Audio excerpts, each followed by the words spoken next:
ಶುಭೋದಯ, ನಮಸ್ಕಾರ, welcome to Yoyo Kannada. ಬನ್ನಿ ಈಗ ನೋಡೋಣ ಈ ದಿನದ ಗೋಲ್ಡ್ ರೇಟ್. ಚಿನ್ನದ ಬೆಲೆ ಏರಿಳಿತದ ಹಾದಿಯಲ್ಲಿ ಸಾಗ್ತಾ ಇದೆ. ನಿನ್ನೆಯ ಇಳಿಕೆಯ ನಂತರ ಇಂದು ಮತ್ತೆ ಏರಿಕೆಯತ್ತ ಮುಖ ಮಾಡಿದೆ. ಯುಎಸ್ ಫೆಡರಲ್ ರಿಸರ್ವ್ ಪ್ರಮುಖ ಬಡ್ಡಿ ದರವನ್ನು ಕಡಿಮೆ ಮಾಡಿದ ಹಿನ್ನೆಲೆಯಲ್ಲಿ ಅಂತಾರಾಷ್ಟ್ರೀಯ ಮಾರುಕಟ್ಟೆಯಲ್ಲಿ ಚಿನ್ನದ ಬೆಲೆಗಳು ಏರಿಕೆ ಕಂಡಿವೆ. ಕಳೆದ 10 ದಿನಗಳಿಂದ ಸತತವಾಗಿ ಇಳಿಕೆ ಕಂಡಿದ್ದ ಚಿನ್ನದ ದರಗಳು ಈಗ ಏರಿಕೆಯತ್ತ ತಿರುಗಿವೆ. ಬೆಂಗಳೂರಲ್ಲಿ 22 ಕ್ಯಾರೆಟ್ನ ಚಿನ್ನದ ಬೆಲೆ ಪ್ರತಿ 10 ಗ್ರಾಂಗೆ 1,100 ರೂಪಾಯಿ ಏರಿಕೆಯಾಗಿ 1,12,450 ರೂಪಾಯಿಗೆ ತಲುಪಿದೆ. ಅದೇ ರೀತಿಯಾಗಿ 24 ಕ್ಯಾರೆಟ್ನ ಚಿನ್ನದ ದರ ಪ್ರತಿ 10 ಗ್ರಾಂಗೆ 1,200 ರೂಪಾಯಿ ಏರಿಕೆಯಾಗಿ 1,22,680ಕ್ಕೆ ತಲುಪಿದೆ. ಈ ಏರಿಕೆಯು ಕೇವಲ ಬೆಂಗಳೂರಿಗೆ ಸೀಮಿತವಾಗಿಲ್ಲ, ಇದು ದೇಶದ ಇತರ ನಗರಗಳಲ್ಲಿಯೂ ಸಮಾನವಾಗಿ ಪ್ರತಿಫಲಿಸುತ್ತದೆ. ಮುಂಬೈ, ದೆಹಲಿ, ಚೆನ್ನೈ ಮತ್ತು ಕೋಲ್ಕತ್ತಾ ಮಾರುಕಟ್ಟೆಗಳಲ್ಲಿಯೂ ಚಿನ್ನದ ಬೆಲೆ ಏರಿಕೆಯ ಹಾದಿಯಲ್ಲಿ ಸಾಗ್ತಾ ಇದೆ. ಬೆಳ್ಳಿ ಬೆಲೆಯಲ್ಲಿ ಯಾವುದೇ ಬದಲಾವಣೆಯಾಗದೆ ಪ್ರತಿ ಕೆಜಿ ಬೆಳ್ಳಿ ಬೆಲೆ 1,51,000 ರೂಪಾಯಿಯಷ್ಟು ಮಾರಾಟವಾಗ್ತಾ ಇದೆ. ಚಿನ್ನ ಮತ್ತು ಬೆಳ್ಳಿಯ ಬೆಲೆಗಳು ಅಂತಾರಾಷ್ಟ್ರೀಯ ಮಟ್ಟದಲ್ಲಿನ ಡಾಲರ್ನ ಮೌಲ್ಯ, ಕಚ್ಚಾ ತೈಲದ ಬೆಲೆ, ಷೇರು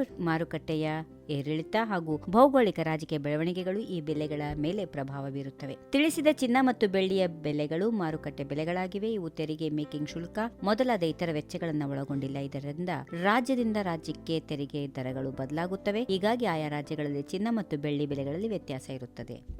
ಈ ವಿಡಿಯೋ ನಿಮಗೆ ಇಷ್ಟವಾದಲ್ಲಿ ಲೈಕ್ ಮಾಡಿ, ಶೇರ್ ಮಾಡಿ, ಸಬ್ಸ್ಕ್ರೈಬ್ ಮಾಡಿ.